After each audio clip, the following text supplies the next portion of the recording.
Appamada's programs and facilities are supported through your generosity.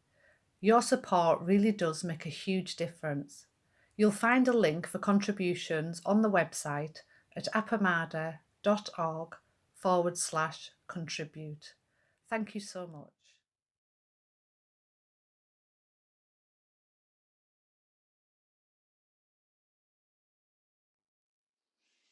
Good morning. Morning. Morning. Good afternoon, good evening to all of you. And it's so nice to be here together. So, when I first started thinking about this Dharma Talk, I thought it was going to be about Sogen Mel Weitzman and what he has to say about sitting Zazen, and that will definitely be included. But as I began to write, I realized what this talk is actually about. What this talk is actually about is the mystery of asking a question. And I've titled it, The Universe Loves a Good Question. And as usual, I'm going to use an example from my own practice. And I think there's probably another way to give a Dharma talk, but at this point, that's all I got.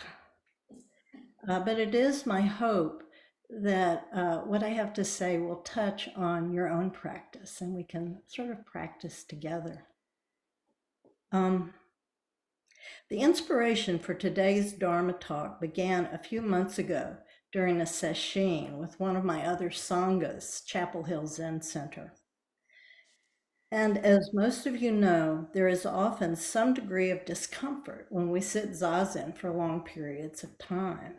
The knees, the back, other aches and pains. We learn to notice the discomfort and incorporate it into our practice. We explore it, feel it, notice its comings and goings. But during the last two or three sessions of zazen of this particular sesshin, the pain in my back was more intense than any pain I'd previously had. It wasn't becoming just part of my sitting practice. It was excruciating. No amount of consciously allowing my body to relax seemed to touch it. Adjusting my posture and the height of my zafu didn't seem to help.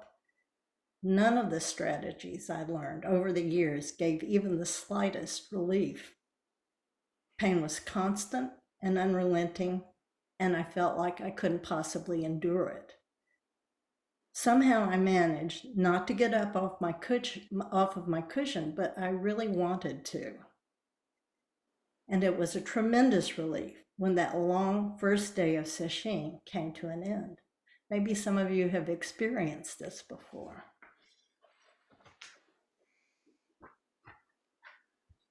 That night, before I went to bed, a question arose in my mind. The question was, if I can't relieve my own suffering, how can I relieve anyone else's? And with that question, the world began to gradually open up with all kinds of suggestions and information. I continued to have a great deal of pain through the entire sesshin, but the focus of sitting shifted, allowing that inquiry to move through me. After the sesshin, the world continued to suggest answers to my question. I think the universe of people, things, and situations is always there, supporting us. To me, this is the embodied action of the formless field of benefaction. When we ask a heartfelt question, we open ourselves to what was always right there in front of us. And that is what began happening in my life in more ways than I can include in this talk. For today's talk, I'd like to mention two things that helped me in this ongoing inquiry. First, Kim sent me a Joko Beck quote along with a photo of Joko sitting zazen. The quote was great and went right up on the wall above my desk, but what really hit me was the photo of Joko sitting. It took my breath away for a moment. As I looked at that photo, it seemed like I entered what it was like for Joko to sit zazen. So deeply relaxed and also so deeply present. Complete awareness without resistance to the flow of life. And those descriptions make it sound like she was doing something very fancy. But she was simply there, just right there. Seeing that photo seemed like a direct response to my question and the pain I'd experienced in Zazen. And it has made a significant difference in how I sit in more ways than I can describe. Joko and I sit together a lot lately.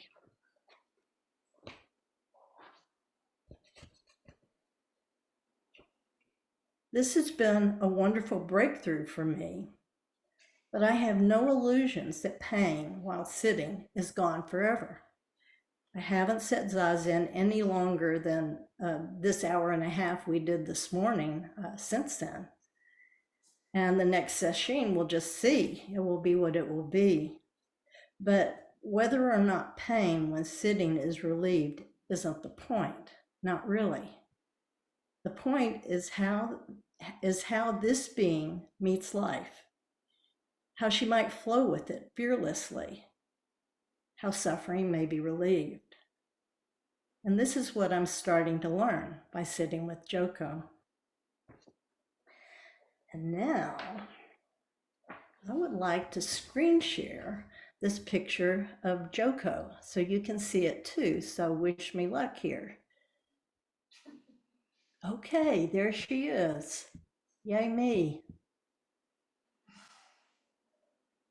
Okay, so I wonder if I can make that any bigger. I apologize for that, but the best you can. And the quote is not really relevant. It was about something else. It's the photograph that I'd like you to look at. And maybe for just a moment, just in whatever your ordinary posture is, you don't need to be sitting with your legs exactly like hers, but how does it feel to sit there just as Joko sits? Allow the picture to allow yourself to sort of enter that photograph and be with Joko in this way. So we'll sit like that for just a little bit.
So how was that for you, sitting with Joko? Anything come up? Anything anybody would like to comment upon? Kim has his hand up. Oh, Kim does. Oh, good. Hey, Kim, go ahead. I'm really struck at what you pointed out, how both present and relaxed she is. And I see that especially the relaxed in her arms. Yeah. And I noticed, I think in another photo of Joko Beck sitting, how how her fingers weren't like, her mudra wasn't like this, but it was more like this. I don't know if you guys can see. I can't see Kim. The fingernails were almost on top of each other. Yeah. And one time, a long time ago, at the Missouri Zen Center, I was sitting, and the priest he was a Japanese priest, and he would come around behind you and just correct you. And he just made that simple movement where my nail was on top of the knuckles of the other hand and pulled my hand out like that. And that was interesting. And then he went on to the next person and fixed them. It was kind of fun. Thank you, Kim. Genevieve. I see her relaxation mostly in the way her shoulders fall. And that goes all the way down the arms. Because as soon as I looked at her, my shoulders fell and I realized I'd had them up.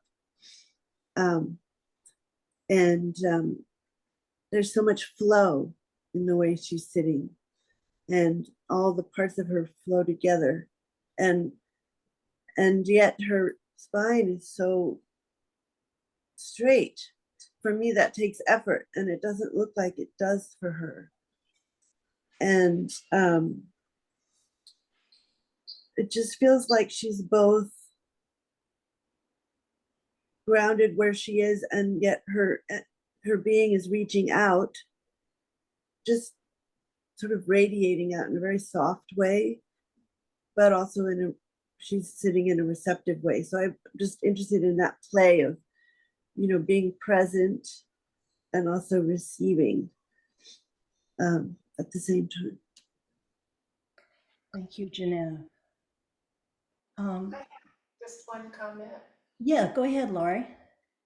I couldn't see the picture real well. I mean, I could tell she was relaxed, but I couldn't get much detail. But I noticed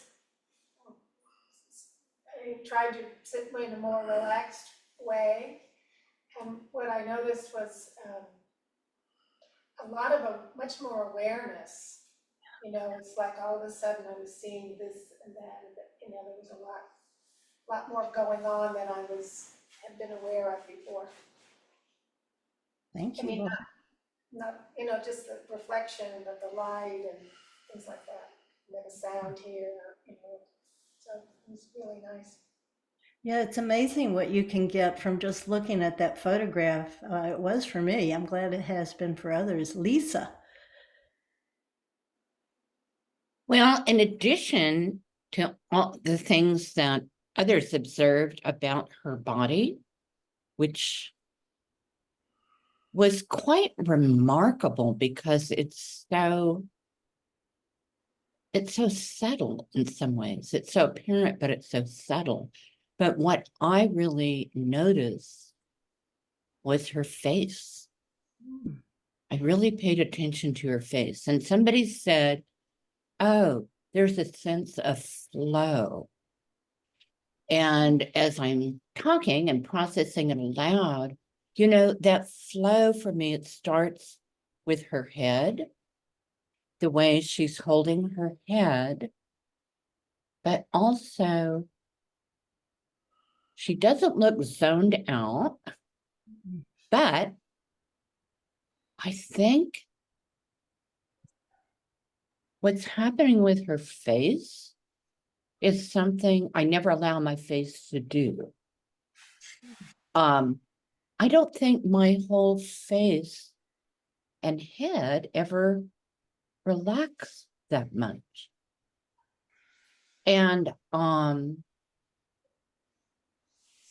so I guess when I say, it seems obvious. So what's happening is it looks effortless. The way she is sitting looks effortless. As I notice, partly because of our training and teaching about how we use our bodies, it's like I'm always doing these little self-checks. Or often, when I'm sitting, I'm doing these little self-checks that have become ingrained. Oh, head, shoulders, hands, mudra. It's like, but it doesn't look, it doesn't appear that she's doing any of that. She's just being. She's just, her body is just being itself, not defying gravity, as in like working with that her head, not defying gravity as in, the effort it might take me to sit erect. It's like when we see the sculpture or statue of a sitting Buddha, it's like, oh, there's no effort there. At some point, there had to be effort, but now it's like a sensation of being fully integrated. Her body and mind are fully integrated. And I see Marla has her hand up, so I'll let Thank her you. take over. Thank you. Marla.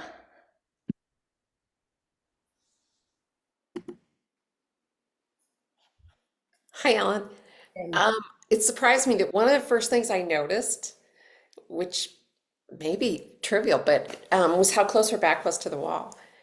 Um, Occasionally, my Zafo gets pushed a little bit too far back, and when I'm sitting upright and paying attention to that, it kind of touches the wall, and it feels like cheating. And I don't know, I don't know if that's a real thing or if there's a rule about it. But what it brought to mind is that I have never practiced in a Zendo where you face the wall, and therefore you don't have a wall behind you. The wall here is presence, whether I'm touching it or not. And I'm really eager now to start sitting facing the wall in my own little Zendo here at home. And another thing that struck me was it almost looked like there were no bones in her. That she was just that she was an entity. When you look at some pictures of people, their muscles and their bones are what you see first. And with her, it was just this peaceful shape without definite, because of what she was wearing and everything. But I didn't have a sense of, you know, there's a great sense of presence without it being physical. I'm not wording that very well, but I don't know if you know what I mean. I know what you mean. Okay. Thank you. That's all. Thank you, Marla. Yeah, I'm so glad that seeing that photo seemed to be meaningful to you too. For me, what I saw all the things that you've mentioned, and I saw what I add.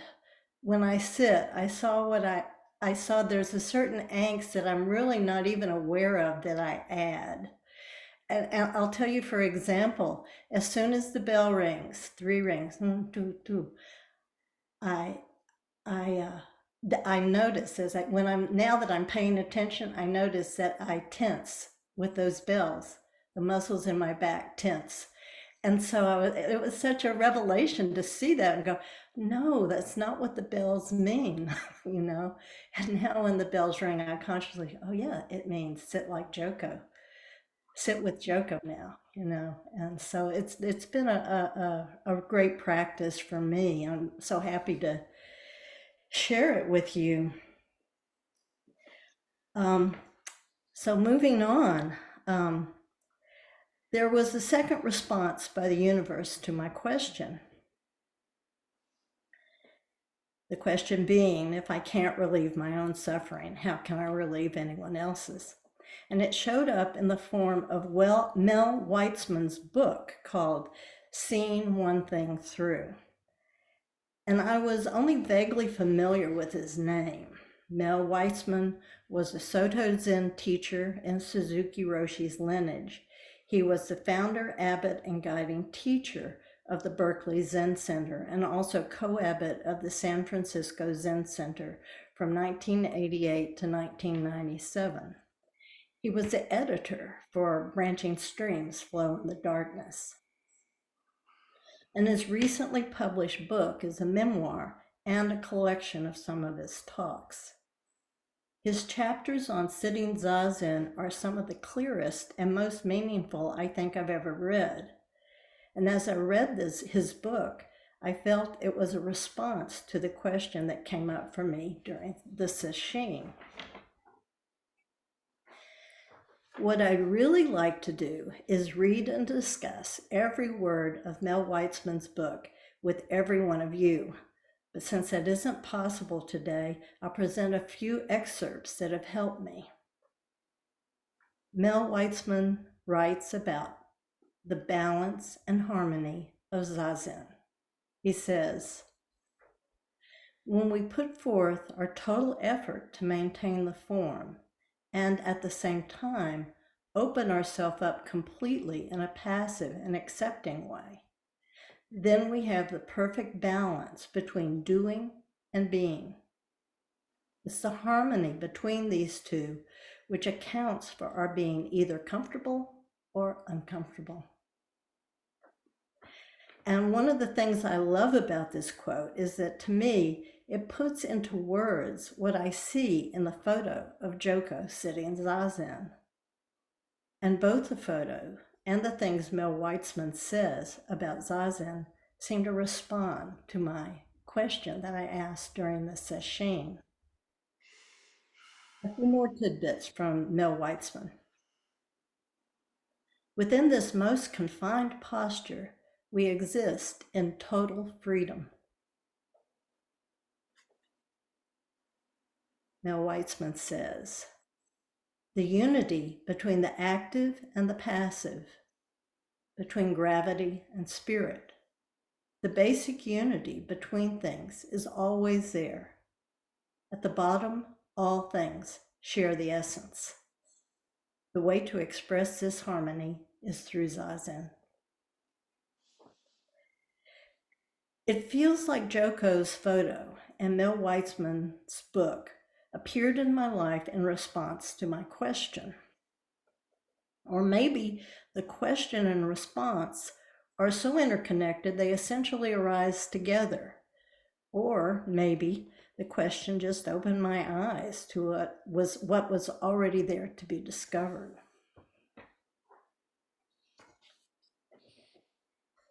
Historically, I've considered myself to be a very poor asker of questions. I've always been impressed with the questions other people ask. For example, Anne Lipscomb was my first Zen mentor, and I chose her because she asked such penetrating questions. Other people's questions help all of us a lot. Dogen asked a question that still guides us. He wondered why we sit Zazen if we are already realized. That question still reverberates through our practice today, and it is at the basis of all of his teachings. When I first started coming to Appamada, I felt a little too stunned by how much I didn't know to be able to sort out a useful question.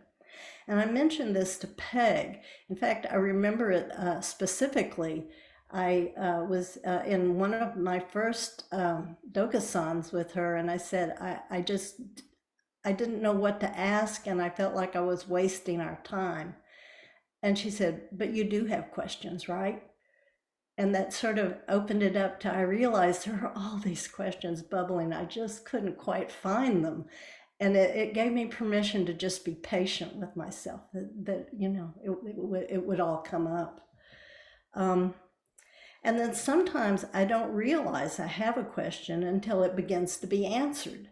And it was like that for me when I began to study the Satipatthana Sutta on mindfulness. As I studied and practiced, I realized that for a very long time, I needed to ask the question, what is mindfulness? I think that question was almost graspable in my awareness, but I felt like mindfulness was something I should understand or something I should be able to figure out. So what a silly waste of time. It would have been a great question.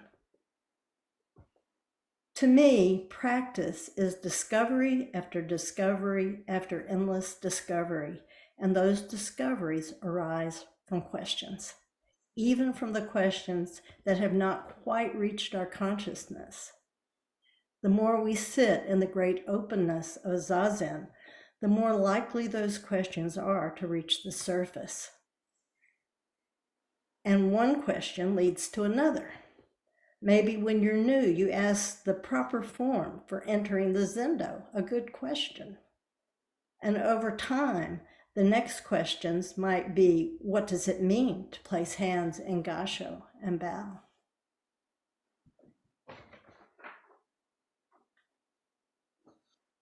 It seems to me that the more we sit Zazen, the more open we become to our deepest questions. And when we ask a heartfelt question, the kind of question that you feel in your body, the world responds.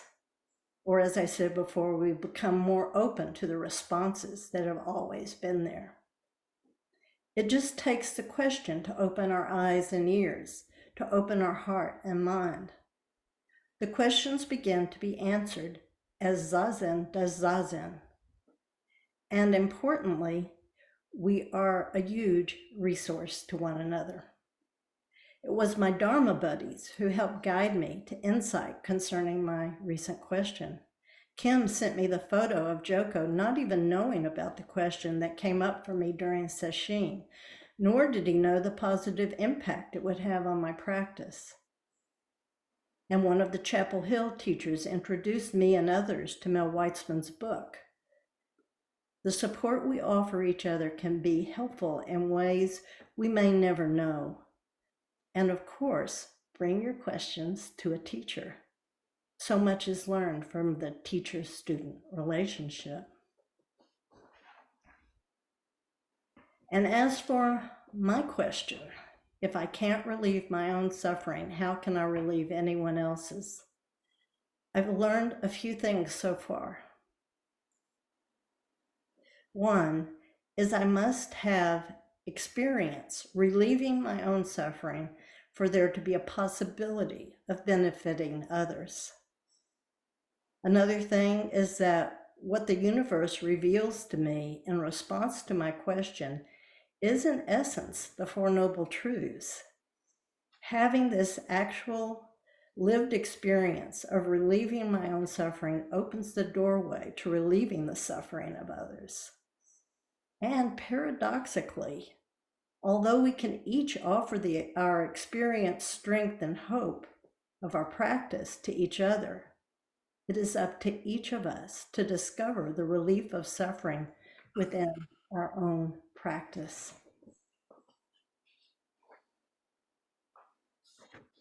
So now you've heard about my question, and I'm wondering, what has been a question that has guided your practice? What has been your experience asking questions, or anything else you might have to say? So I open the floor to you. Now I've unmuted myself. Thank you so much, Ellen. That was marvelous. My question is, how do you bring yourself back to the present? That's my challenge, is being present to the present and coming back to it. I get so distracted. So I'm curious what you or any ideas you received from Mel Weitzman. And if you would also mention the title of the book that you're referencing, that I'd appreciate that. Yeah, I highly recommend this book. I'm loving it. Seeing One Thing Through, the Zen Life and Teachings of Sojourn Mel Weitzman. Thank you. Yeah. Oh gosh, so Bridget, you're asking what is my experience coming back to the present when I've been distracted, like when you're sitting, or even in life, I suppose, huh? I can only speak for myself. And I think really what this, you've already called attention to this. It's first just noticing it. You noticing I've caught something and it's carried me away. Oh, have you ever heard Analio talk about it? Oh, I've gotten caught in this little stream of thought. Look at that, sweet, something like that. And just something like being kind to yourself and just, oh, look at that, I've done that. And then just, there's something about just noticing that and kindness to yourself. That for me, that allows whatever the distraction is to let go. And there's nothing wrong that something comes up because thoughts are going to come up. So you just notice it and let it go. It's sort of for me like how Joko was sitting. You can see things like what people have said, things come and they flow. And so just doing what we can to just be present for that process. I personally also notice when I notice a thought come up like that, I also notice my body has become tense with every thought, even the teeniest little thought. My back tenses up a little bit, and then a little bit more, and a little bit more, and so when I notice the distraction for me, it helps to. I immediately begin to relax and then consciously allow that process, the relaxation, allow oh yeah, my shoulders are up now with that distraction now, and allow myself to relax. And that brings, those things are things I do that bring me back to the present, the present moment, to this, to just being. Does that help in any way? Thank you. Genev's hand. Hi, Ellen. Hey, Genev. Thank you for these wonderful questions. And I've had questions come up while you're talking. One of them is, why is it mindfulness? Why isn't it heartfulness or heartedness or present awareness? Like, what does the mind have to do with it? And also, though, I just happen to be sitting here with physical and emotional pain. And I'm meant to go after this to visit a friend's garden. She's in a lot of emotional and physical pain too. And I'm struggling to get, to be able to go internally. So it does, in that sense, it's like I need to be well enough to be there with her. But my questions are, do I need to relieve my suffering in order to relieve someone else's suffering? And is it really relieving suffering that I want, or can I just be present with their suffering and present with my suffering? And another question is, do I have to relieve my own suffering myself, or could I have help from someone and then in turn help someone else? Those are the kinds of things, because I have a lot of pain I can't relieve so far. And I don't really even know what it means to relieve it, because does that mean to just fully surrender to it and accept it? Because I can't make it go away. So I just wanted to let you know how many questions you've raised for me. Oh, goodness gracious, Genev. Wow, that is a lot of questions. Okay, let's see. One question was, Oh, I don't need you to answer them all. oh, good. What a relief. That which brings me to, look at your practice, Genev. And look at me thinking I need to relieve your suffering, when it all starts with your relieving your suffering starts with you, and relieving my suffering starts with me. And thank you so much for this, I don't know, this exchange. Um, and a part of your question was, oh yes, definitely ask for help. I mean, we are all in this together for sure. And also, I think I heard something in that about being present. Yeah, first you do have to, I mean, the first noble truth is the truth of suffering. To me, that just means being present. Oh, yeah, there it is. It happens. And that's for yourself and your friend. Just being with it in kindness, with kindness to yourself, certainly to yourself, and of course to your friend. And as you and I have brought up in this exchange, ultimately it's her, and it's up to her, and that doesn't mean we're not connected, and you can just be there. I mean, this is just my own experience. You could just be there in connection with her. So anyway, Jeanette, thank you so much for what you brought to this discussion. Thank you so much, Ellen.